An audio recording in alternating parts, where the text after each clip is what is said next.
स्वागत है आप सभी लोगों का मेरे चैनल साइंस टू टेक्नोलॉजी में। मैं अनुपम विपुल आप सभी लोगों का स्वागत करता हूं आज के शो साइंस थर्सडे में।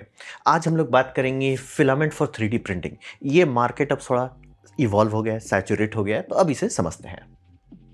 तो सबसे पहले समझिए है क्या। तो 3D प्रिंटिंग है जिसे हम लोग कहते हैं FDM। यहाँ पे हम लोग वही बात कर रहे हैं, फ्यूज डिपोजिशन मॉडलिंग। ठीक है, तो ये समझना बहुत जरूरी। इसका पेटेंट था, तो पेटेंट से ये होता है कि दूसरी कंपनी नहीं बना सकती है। तो स्ट्रैटस सिस्टम के पास ये था पेटेंट और ये 2015 में एक्सपायर हुआ। यानी कि उसके बाद कंपनी खुले तौर पे किट बनाने की जगह पे पूरा प्रिंटर बना के बेच सकती थी। पेटेंट एक्सपायर हो गया। ये हर चीज़ के साथ होता है, मतलब कि शुरू का 20 साल आपको एक्सक्लूसिविटी राइट्स मिलती है, उसके बाद कोई भी बना सकता है। हाँ, आपका ट्रेडमार्क बचा रहेगा। जैसे आप मान लीजिए किसी चीज़ को नायलॉन कह देते हैं, तो वो नायलॉन नाम बचा रहेगा, उसके पीछे का जो केमिस्ट्री है वो 20 साल बाद खुल जाएगा किसी के लिए। तो बहुत सारी चीज़ जो आप लोग सोचते हैं ना कि टेफ्लॉन टेफ्लॉन थोड़े कुछ है वो नाम है। एक्चुअल जो केमिस्ट्री है वो खुला है सबके लिए। हाँ, लेकिन आप अपना प्रोडक्ट को टेफ्लॉन नहीं बोल सकते हैं क्योंकि वो नाम कॉपीराइट है। तो समझना बहुत जरूरी है। ट्रेडमार्क कॉपीराइट जिंदगी भर चलता है, लेकिन आपका पेटेंट से 20 साल रहता है। तो जैसे ही patent expire, free for all हो गया। अब इसमें समझना बहुत जरूरी है, सबसे बड़ा चेंज जो हुआ ये 3D प्रिंटिंग में, जो 3D प्रिंटिंग को एक्चुअली खोल पाया कि 2005 में ये प्रोफेसर लोग जो हैं इन्होंने रिप रैप मूवमेंट स्टार्ट कर दिया। एक ओपन सोर्स पूरा सेटअप बनाए और हिसाब ये था कि वो उनको भी पता था कि पेटेंट्स का दिक्कत है, तो राय पूरा पाइपलाइन स्टार्ट टू फिनिश, मतलब स्लाइसर से लेके मतलब जो 3D स्लाइसिंग सॉफ्टवेयर है, हर चीज़ स्टार्ट टू फिनिश, इलेक्ट्रॉनिक्स तक। मतलब कैसे बनाना है, पहला उसको ऐसा बनाओ कि रेप्लिकेट हो सके। रेप्लिकेट एज इन की जो पहला प्रिंटर है वो दूसरा प्रिंट कर सके। ऐसे करके बनाओ, इसीलिए रिप रैप कहते हैं। और इन्होंने स्टार्ट कर दिया था और सॉफ्टवेयर बहुत डेवलप किए। मतलब कि ये आप और हम आज मतलब मान लेते हैं कि आप 3D ऑब्जेक्ट को डाल देंगे, स्लाइस हो जाएगा बल्ले बल्ले। सर वो इतना आसान से नहीं होता था। स्लाइसिंग में बहुत डेवलपमेंट लगा, बहुत लोगों में मेहनत लगा और आधा से ज़्यादा चीज़ बिहाइंड पे वॉल था। तो ये लोग ओपनली ओपन सोर्स बनाए और इसका देखा देखी बहुत और कॉलेजेस यूनिवर्सिटी को दी और उसका देखते देखते पूरा एक मेकर कम्युनिटी बन गई। और ये सब में सबसे बड़ा चेंज जो हुआ था वो क्रिएलिटी एंडर 3 रिलीज कर दिया मार्केट में। अब बात समझना बहुत ज़रूरी है, वो 2018 में रिलीज़ हुआ था, बहुत पहले की बात है। मेरे पास भी उससे 1-2 साल बाद ही आया है। बात था कि वो बहुत सस्ता और फंक्शनल प्रिंटर था। मतलब समझना बहुत ज़रूरी है, एंडर 3 से पहले प्रिंटर्स आते थे, जैसे प्रूशा का भी आता था, लेकिन वो बहुत महंगा होता था। और ऑलमोस्ट सब प्रिंटर का वही था कि या तो एकदम कबाड़ है जो यूजलेस है, पूरा दिन भर आपको प्रिंटर पे ही मेहनत करना है। एंडर 3 किसी तरह से ऐसा कर दिया, बहुत सस्ता और यूजफुल है। मतलब थोड़ा सा आप मेहनत कीजिए, हो जाएगा और काम करने लगे। और मेरे पास, मैं तो एक्सपीरियंस से बता रहा हूँ। तो ये समझना बहुत ज़रूरी है, ये पूरा दुनिया बदल दिया। मार्केट में फ्लड होने लगे 3D प्रिंटर। और वो तो फ्लड हुआ, मेजॉरिटी खत्म भी हो गए, लेकिन 3-4 बड़ी बड़ी कंपनियां, क्रिएलिटी अभी भी काफ़ी बड़ा है, मतलब यूनिट सोल्ड में वो अभी भी काफ़ी आगे चल रहा है। प्रूशा है, प्रूशा बहुत अच्छा है, मतलब उनका सॉफ्टवेयर का फिलॉसफी बहुत अच्छा है, लेकिन गधा जैसा वो हार्डवेयर डिज़ाइन करते हैं। वो 3D प्रिंटर को 3D प्रिंट करते हैं। इट्स लाइक सर वो बेवकूफ़ी वाला आइडिया। और 3D प्रिंटर, मतलब ये मामले में कहूँगा क्रिएलिटी कैसे आगे बढ़ गया, अगर प्रूशा के पास सारा चीज़ था। वो गधा फिलॉसफी पे चले थे कि भैया हम 3D प्रिंटर का, मतलब वो प्रिंट फार्म बनाते थे। इट्स लाइक एंडर 3 कैसे दाम कम किया, सर शीट मेटल लो, लेजर कट करो, फोल्ड करो, जाओ खुश रहो, दी एंड। और वो ज़्यादा भरोसेमंद, रोबस्ट, टिकाऊ ये प्रिंट कर रहे हैं। मतलब इनका आप देख सकते हो, प्रूशा का आप देखो कि जो शुरू शुरू में रिलीज हुआ था कितना कम उसमें ये रहता था। मतलब ये रिप रैप का ही मूवमेंट पे चल रहे थे कि आपका मेटल का फ्रेमवर्क रहेगा और उसके जॉइंट्स 3D प्रिंट रहेंगे। सर वो ठीक है, वो उन्होंने रिप रैप फिलॉसफी, बहुत अच्छी बात है। लेकिन आप अगर प्रोडक्शन के तौर पे सेल कर रहे हो, वो आइडिया बेवकूफ़ी वाला। आप इंजेक्शन मोल्डिंग करते, चलो वो बहुत महंगा पड़ता है। शीट मेटल, फोल्डेड मेटल, ये सब कर लेते, बल्ले बल्ले हो जाता। वही एंडर 3 का सबसे बड़ा लॉजिक वही था कि वो नौटंकी हम क्यों कर रहे हैं, इसीलिए वो चमक गया। और प्रूशा मतलब बहुत नुकसान हुआ है इनको। मतलब मैं चाहता हूँ कि प्रूशा जैसी कंपनी आए, क्योंकि वो ओपन सोर्स पे मेहनत करते हैं। क्रिएलिटी तो सीधे चुरा लेता है ओपन सोर्स सॉफ्टवेयर, बाद में सब बहुत पब्लिक कंप्लेन की, ये क्या बात है, आप ओपन सोर्स कोडेक्स ले ले रहे हैं और बाद में बोल दे रहे हैं नहीं हम नहीं शेयर करेंगे, ये क्या बात होता है। स्लाइसर सॉफ्टवेयर बहुत कॉम्प्लेक्स है, तो वो करना पड़ता है। तो प्रूशा है, प्रूशा के बाद आया बैम्बू लैब। बैम्बू लैब एकदम उल्टा चला। बैम्बू लैब का था कि सर हम सस्ता बनाएंगे नहीं, वो आईफोन की तरह है, हम सस्ता बनाएंगे ही नहीं, हमारा प्रोडक्ट महंगा है। तो लाभ आती, लोग क्यों खरीदेंगे, बात है कि हम हेडेक फ्री एक्सपीरियंस देंगे। लोग खरीदने लगे, वो चल गया। और अभी मार्केट में सबसे बड़ा तहलका जो मचा है वो है स्नैप मेकर U1। ये प्रिंटर 1,30,000 के अंदर इंडिया में अवेलेबल है। और मैं थोड़ा शॉक हूँ, 1,30,000 क्यों है, मतलब ऑलमोस्ट डबल लग रहा है उसका दाम जो अमेरिका में है। वो शायद ये हो टैरिफ उरिफ का झमेला हो, या अभी पूरा डायरेक्ट नहीं आया मार्केट में। लेकिन ये टूल चेंजर 1,70,000 में दे रहा है। टूल चेंजर इससे पहले जहाँ पे आपका मल्टीपल प्रिंट हेड है वो सब 4 आज से लेके 7-8 लाख में स्टार्ट होता था। तो ये बहुत बड़ा बात है और ये सबसे बड़ा चेंज मैंने रिसेंट टाइम में देखा है कि टूल चेंजर आम पब्लिक, जैसे अगर आप बैम्बू लैब भी उतना ही का आते हैं, 70 से 1-1.5 लाख का आता है, वहाँ पे अगर आप ये टूल चेंजर लेते हैं ज़मीन आसमान का अंतर आएगा। तो इंजीनियरिंग वालों के लिए तो बहुत बढ़िया है और बहुत सारे हॉबियस्ट भी खरीद सकते हैं। मतलब मेरा A7 Mark 5 इससे कई गुना महंगा है, तो समझ लीजिए। तो ये 3-4 बड़ी कंपनी बन गई है और यहाँ पे समझिए कि वर्ल्ड चेंज हो गया। मतलब 3D प्रिंटिंग उस जगह से हट गई है कि वाओ नया है, ये है, टेस्टिंग है, वो है, वो हो गया, वो सॉर्टेड है सर, डन है, हो गया, डन। अब ये मैच्योर हो गया, मतलब कि अब आपसे एक्सपेक्ट किया जाएगा कि सर आपको पता है 3D प्रिंटर क्या है, कैसे काम करता है, उससे कैसे प्रोडक्ट निकालना है। वो अब मतलब ये रिप रैप वाला एकदम लेटेस्ट एंड ग्रेटेस्ट है वो नहीं है। मतलब वो 2005 खत्म हो गया और पेटेंट्स जो थे एक एक करके सब खत्म होते जा रहे हैं। तो सब एक एक करके नए नए फीचर्स ऐड होते जा रहे हैं। पेटेंट खत्म, फीचर अगले दिन ऐड। तो अब बात करते हैं फिलामेंट पे। तो यहीं पे सारा खेला हो रहा है। मैं क्लियर कर देना, पाउडर वाले भी 3D प्रिंटिंग आते हैं, लेकिन यहाँ हम फिलामेंट पे फोकस कर रहे हैं। तो फिलामेंट ये समझिए कंस्ट्रक्शन मेथड जो है इसका अपना सिग्नेचर है कि आपने फिलामेंट लिया, उसको ऐसे ऐसे रोल बाय रोल आप बनाते जा रहे हो। लेकिन ये समझना बहुत ज़रूरी है, 3D प्रिंटिंग जो पाउडर वाला है या रेजिन वाला है उसमें आप ऐसा कर सकते हो कि जो ये 3D मॉडल प्रिंट कर दो। फिलामेंट वाले में ऐसा नहीं होगा, आपको डिज़ाइन करना होगा कि क्या ये प्रिंट हो सकता है। जैसे कि आप देखिए लकड़ी है, तो लकड़ी का अगर आप कुछ सामान बनाते हैं तो आपको देखना होता है कि लकड़ी का ग्रेन कैसा है, राइट। अगर मान लीजिए कोई चौखुट फ्रेम नहीं तो आप एक लकड़ी को काट के नहीं करेंगे, क्योंकि एक साइड में वो बहुत स्ट्रांग होगा जहाँ पे ग्रेन अलाइंड है, दूसरे साइड में बहुत कमजोर है क्योंकि ग्रेन टूट जाएगा वहाँ से। तो इसीलिए जैसे लकड़ी में आपको ध्यान देना होता है कि उसका ग्रेन्स कैसे चल रहा है, 3D प्रिंटिंग में आपको ध्यान देना होता है लेयर लाइंस कहाँ है। तो 3D प्रिंटिंग में आपको ये समझना पड़ेगा कि वो आइसोट्रॉपिक नहीं है और उसका Z एक्सिस मतलब कि XY में बल्ले बल्ले स्ट्रांग है।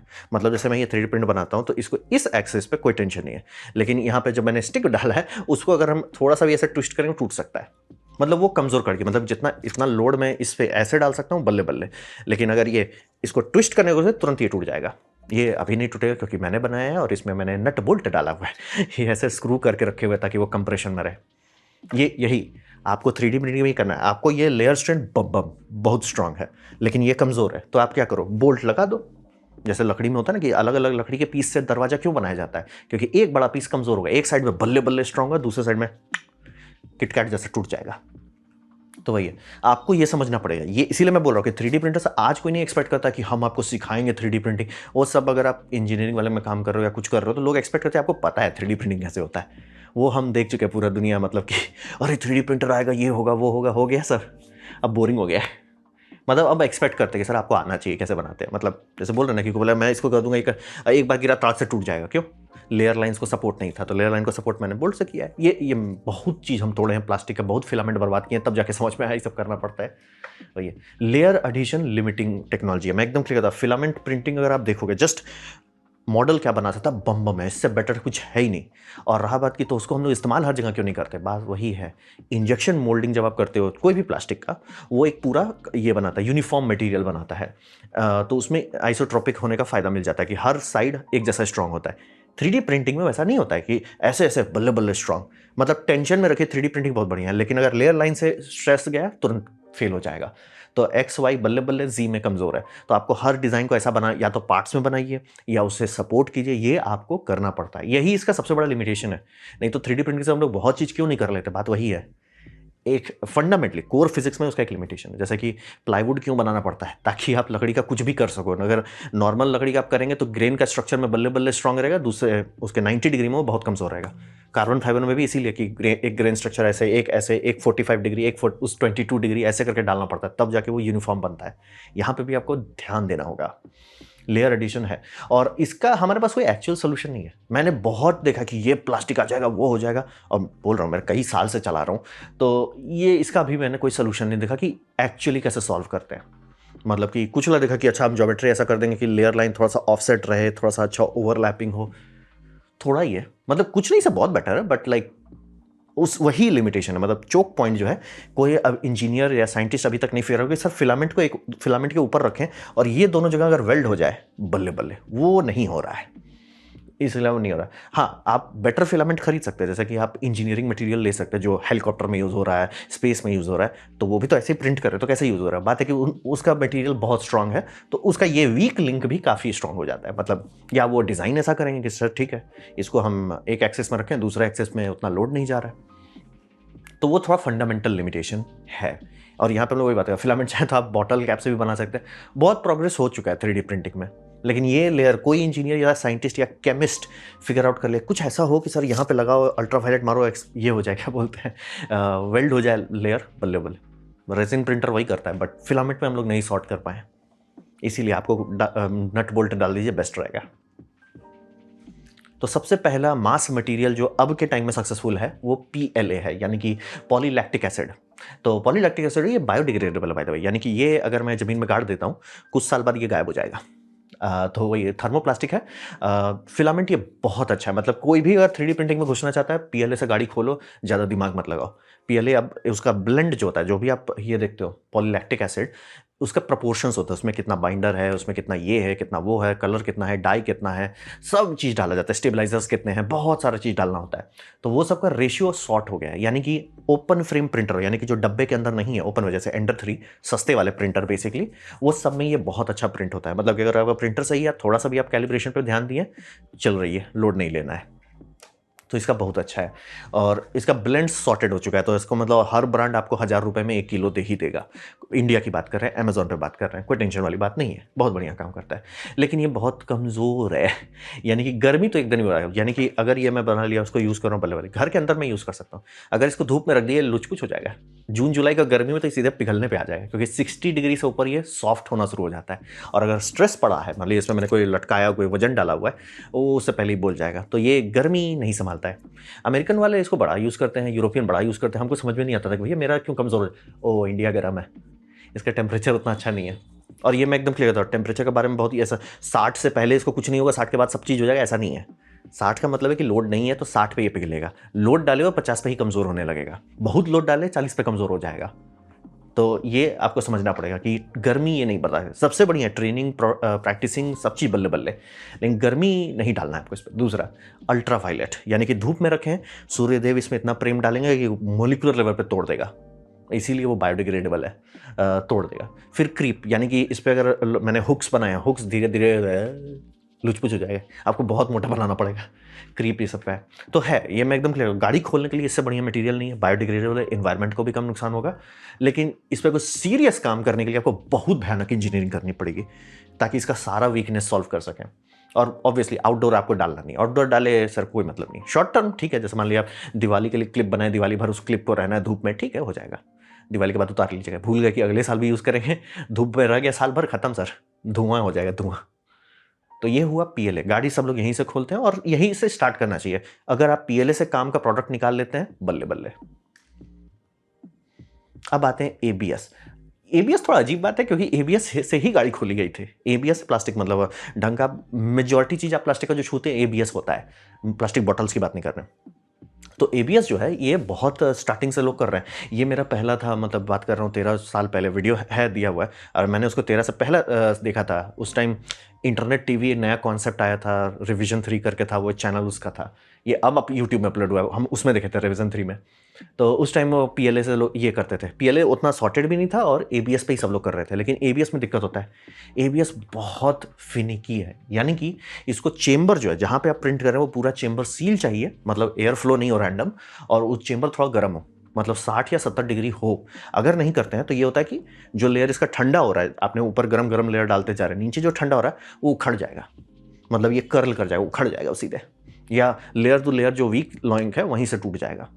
ये बहुत, इसको मतलब बिल्ड चेंबर जब तक हीटेड नहीं था लोग नहीं कर रहे थे। मतलब गाड़ी हम लोगों ने इससे कर, लेकिन तुरंत PLA पे कूद गए। कारण यही था कि जब तक पूरा चेंबर बना के हीट नहीं करो, नहीं काम करेगा। तो कंपनी क्यों नहीं कर रही थी? जैसे क्रियलिटी दे रहा था, तो कंपनी क्यों नहीं? उसका पेटेंट एक्सपायर हुआ है 2021 में। मतलब हम देख रहे थे नहीं है, नहीं है, नहीं है, नहीं, धड़धड़ा के सब में आने लगा ABS सपोर्टेड। क्यों भैया? पेटेंट एक्सपायर हो गया, बनाओ। तो ये समझना बहुत जरूरी है। ब्लेंड भी, और ये समझना बहुत जरूरी है, ABS जो है वो भी ब्लेंड मिक्सचर है। कि दो कंपनी का आप एबीएस लीजिए, दोनों सेम हो ज़रूरी नहीं है, अलग ब्लेंड हो सकता है।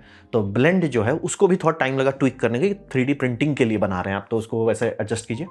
तो इसका ये बात है कि थर्मल स्टेबिलिटी है, मतलब कि स्ट्रेंथ के मामले कितना मजबूत है। अगर इंडिया में आप देख रहे हैं तो एबीएस मजबूत है, अमेरिका में देख रहे हैं तो पीएलए ज़्यादा मजबूत है। क्यों? पीएलए ठंडे हाल में, जैसे वो लोग बोलते हैं अरे बड़ा गर्मी है भैया, 26 डिग्री सेल्सियस गर्मी है, हम लाइक भैया ठंडा है वो हमारे लिए तो वहाँ पे आपको पीएलए ज़्यादा स्ट्रांग आएगा। इंडिया में एबीएस ज़्यादा स्ट्रांग आएगा क्योंकि गर्म होता है हमारा, मतलब एसी बंद हो जाए तो पसीना पसीना आने लग जाता है। तो ये समझना बहुत ज़रूरी है कि गर्मी के हिसाब से देखिए, पीएलए आपका 60 डिग्री के ऊपर सॉफ्ट होना शुरू हो जाता है, एबीएस 100 डिग्री संभाल पाता है। यानी कि एबीएस पे आप थोड़ा रख सकते हैं कि इस पर थोड़ा गर्मी है, संभाल जाएगा, धूप में है तो तुरंत पिघल नहीं जाएगा, मतलब पिघलना एज इन लुच-पुच नहीं होगा। तो ये उसका अच्छा है। आउटडोर भी बहुत अच्छा है, वाटर रेजिस्टेंट, लेकिन हाँ ये बायोडिग्रेडेबल नहीं है, ये प्लास्टिक है। पीएलए इसीलिए हम बोलते हैं सबको, गाड़ी आप पीएलए से खोलिए और इंजीनियर कीजिए कि पीएलए में आप कैसे बनाते हैं कोई चीज़, तो बहुत सारा आप उसमें कर सकते हैं। और ये सीजन 3D प्रिंटर वालों के लिए ये मैं एकदम क्लियर करता हूँ, ये स्टार्टिंग में कभी किसी को मेकअप स्पेस है, स्टूडेंट्स आ रहे हैं, आपका पहला प्रिंटर है, कभी भी एबीएस में मत कूदिए, ये सब आपका जान निकाल देगा। पहले आपको एकदम सॉर्ट हो जाना कि भैया 3D प्रिंटिंग क्या है, कैसे होता है, कैसे लेयर लाइंस बनते हैं, सारा चीज़ सॉर्ट हो जाए तब एबीएस पे कूदिए, क्योंकि एबीएस बहुत आपको परेशान करेगा। लेकिन हाँ फ़ायदा है, अगर आप वो कर लेते हैं तो जो आउटपुट निकलता है वो ऐसा होता है कि धूप में, गर्मी में, पानी में ज़्यादा देर टिकता है।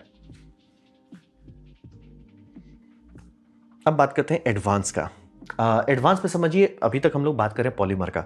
तो पॉलीमर में समझिए एक टाइम आया था वर्ल्ड वॉर 2 के बाद, जस्ट वर्ल्ड वॉर 2 के बाद, उनको बहुत सारा चीज़ें जहाँ पे मेटल जो है अच्छा नहीं चल रहा है। बोले मेटल तो मजबूत है, मेटल क्यों नहीं चल रहा है? मेटल केमिकली सेंसिटिव होता है।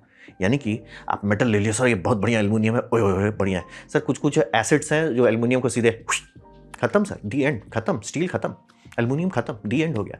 तो कुछ चाहिए था जो पॉलीमर हो। अब रहा बात कि पॉलीमर आपका बहुत बढ़िया है, कुछ पॉलीमर बहुत बढ़िया है आपका, रेसिस्टेंस में केमिकल है लेकिन स्ट्रांग नहीं है। तो बहुत सारे एडवांस टेक्नोलॉजी डेवलप किया गया, जैसे कि PTFE यानी कि टेफ्लॉन ब्रांड नेम है। PTEF जो है उसका पेटेंट एक्सपायर हो गया, आप बना सकते हैं, इसीलिए बहुत सारी कंपनी बनाती है, लेकिन टेफ्लॉन नहीं बोल सकते, टेफ्लॉन सिर्फ एक ही कंपनी बोल सकती है। फिर पीक हो गया, PEEK हो गया, PBI हो गया, PES है, बहुत सारा है। मैं एकदम क्लियर करता हूँ। एडवांस मतलब कि आप सोचें केमिस्ट करते क्या है, बहुत सारे केमिस्ट पॉलीमर ग्रुप में जाते हैं पढ़ाई करने के लिए, और पॉलीमर में एक्सपर्ट जो बनते हैं वो ये सब में हाय तबाह करते हैं। और यहाँ पे आपको ऐसा ऐसा नाम है कि सर आपको PhD चाहिए सिर्फ नाम बोलने के लिए।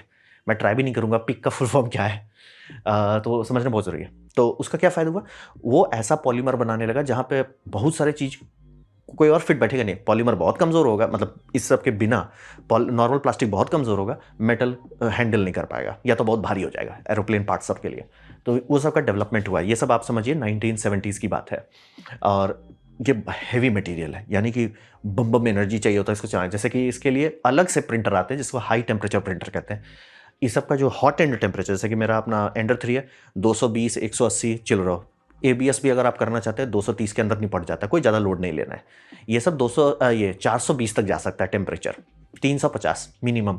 तो हॉट एंड बहुत हॉट होना चाहिए। एल्युमिनियम नहीं हो सकता क्योंकि एल्युमिनियम वहाँ पे ये हो जाएगा, सॉफ्ट होना शुरू हो जाएगा, तो स्टील का बनाना पड़ता है।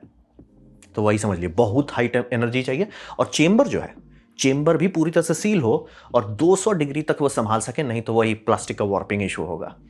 तो ये एकदम मैं क्लियर करता हूँ, ये आम पब्लिक के लिए नहीं है, आम पब्लिक छू भी नहीं सकता। और इस सब प्रिंटर का दाम नहीं बात किया जाता है क्योंकि ये वो वाला टेक्नोलॉजी है। सर आपको अगर दाम पूछना है आप नहीं अफोर्ड कर सकते, पूछना ही नहीं आपको दाम, आप सीधे जाइए और गेट कोड कीजिए, आगे बढ़ जाइए बहुत महंगा होता है। लेकिन हाँ, इससे जो पार्ट्स निकलता है वो जाता है कि सर हमारा ह्यूई हेलीकॉप्टर में डोर का लैच है, वो ऐसा बोले तो प्लास्टिक है, टूट नहीं जाएगा।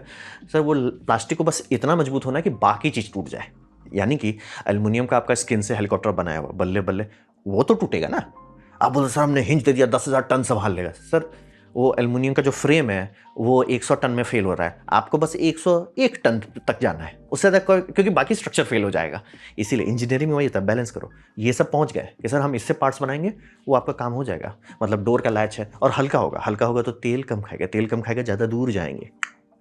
तो सब लोग कहते हैं oh by the way international space station में बहुत सारे पार्ट्स इसके हैं, जो स्पेस सूट है उसमें भी बहुत सारे पार्ट्स आपका पिक के हैं, बहुत सारी कंपनी बनाती है उसके लिए 3D प्रिंट। हमें तो 3D प्रिंट से आप पार्ट्स स्पेस में डाल रहे हैं, हाँ वही बेस्ट है उसके लिए। क्या बोला, पॉलीमर का ये एडवांस पॉलीमर्स जो हैं उसमें कुछ ऐसा चाहिए, सर आपका केमिस्ट्री से झेलना है। मेटल बोलता है सर हम मजबूत बहुत है, केमिस्ट्री से दूर रखो। पॉलीमर बोलता है सर हम केमिस्ट्री तो शायद संभाल ले लेकिन मजबूती नहीं दे पाएंगे। ये एक ऐसा स्वीट स्पॉट आता है, ना तो वो मेटल जितना मजबूत है लेकिन कमज़ोर भी नहीं है, और ना ही प्लास्टिक जैसा यूजलेस है लेकिन केमिकल रेजिस्टेंट है। तो ये मैं तो आम पब्लिक इसके बारे में मत छुइए, मत सोचिए, क्योंकि ये $1000 पर किलो से ऊपर दाम जाता है ये सब का, फिलामेंट का। तो समझ लीजिए दर्दनाक महंगा होता है। मतलब यूट्यूब में ऑलमोस्ट किसी ने इसका वो नहीं करते हैं। सब जो करते हैं जिनको सैंपल पीस मिलता है, नहीं अफोर्ड कर सकता, कोई नहीं अफोर्ड कर सकता, दर्द हो जाएगा। तो ये हॉबिस्ट के लिए नहीं है, कॉमन पर लोगों के लिए। कॉमन लोगों के लिए हम सीधा बोलेंगे कि आपका गाड़ी खोलिए पीएलए से, एबीएस से। ब्लेंड्स जो आने लगे हैं जिसमें कार्बन फाइबर, वो सबसे दूर ही रहिए, क्योंकि वो लंग्स के लिए बहुत खतरनाक है। वो सबसे मतलब जब तक एकदम ज़रूरी नहीं है वही डालना, या आपका प्रिंटर पूरा इनक्लोज्ड है, पूरा बहुत बढ़िया उसमें एयर फिल्टर है तो ठीक है, नहीं तो बाकी लोगों को दूर रहें, सावधान रहें। तो ये, लेकिन हाँ, एरोस्पेस इंडस्ट्री में आप जा रहे हैं तो ऑब्वियसली आपको ये करना पड़ेगा। लेकिन हाँ, मैं क्लियर, प्रिंटिंग फिलॉसफी सेम रहती है। अगर आप पीएलए पे अच्छा से पार्ट्स डिज़ाइन कर सकते हैं कि सर ये मैंने डिज़ाइन किया है, प्रिंट होगा बल्ले बल्ले है, या एबीएस पे आप पार्ट डिज़ाइन करते हैं, प्रिंट होता है बल्ले बल्ले, तो ये भी होगा। आपको फिर से कुछ नहीं सीखना पड़ेगा, बस हाँ प्रिंटर का टेम्परेचर बढ़ गया है। जैसे आईडेक्स करके बहुत सारी कंपनी है, 22 आईडेक्स करके उनका एक मॉडल नंबर है, वो बहुत सस्ता है, मतलब कुछ ही लाख का है, मतलब कुछ ही गाड़ी आप खरीद पाएंगे उस दाम पे। लेकिन हाँ, केमिकल इंडस्ट्री में चुपचाप से पैसा लो, हमको दो। एरोस्पेस में सर बिल क्या होता है, काहे सिर खा रहे हो, सामान दो, दी एंड। तो ये एडवांस है। अगर आप लोग और जानना चाहते हैं लिख दीजिए पार्ट 2, हम पार्ट 2 को भी कवर करेंगे और डिटेल में जाएंगे। तो ये था मेरा प्रेजेंटेशन 3D प्रिंटिंग फिलामेंट पे क्या हुआ इतना साल, अब जो मैच्योर हो गई टेक्नोलॉजी। तो उम्मीद करता हूँ आपको अच्छा लगा, कुछ सीखने में, कुछ समझ में आया। अगर ऐसा है लाइक कर दे, दोस्तों से शेयर कर दो, उससे मेरा काफ़ी भला होगा। नहीं अच्छा लगा, नहीं पसंद आए, कोई बात नहीं, आप डिसलाइक दबा सकते हैं। मैं कहूँगा डिसलाइक 2 बार दबाएं, उससे मुझे पता चलो कितना ना पसंद हुआ है। मैं आपसे कमेंट लिखे, मैं हर कमेंट को पढ़ने की कोशिश करता हूँ। आपसे कहूँगा सब्सक्राइब कीजिए, बेल दबाइए अगर आप फ्री हैं तो। आपने वीडियो देखा, जान के मुझे बहुत खुशी हुई। धन्यवाद।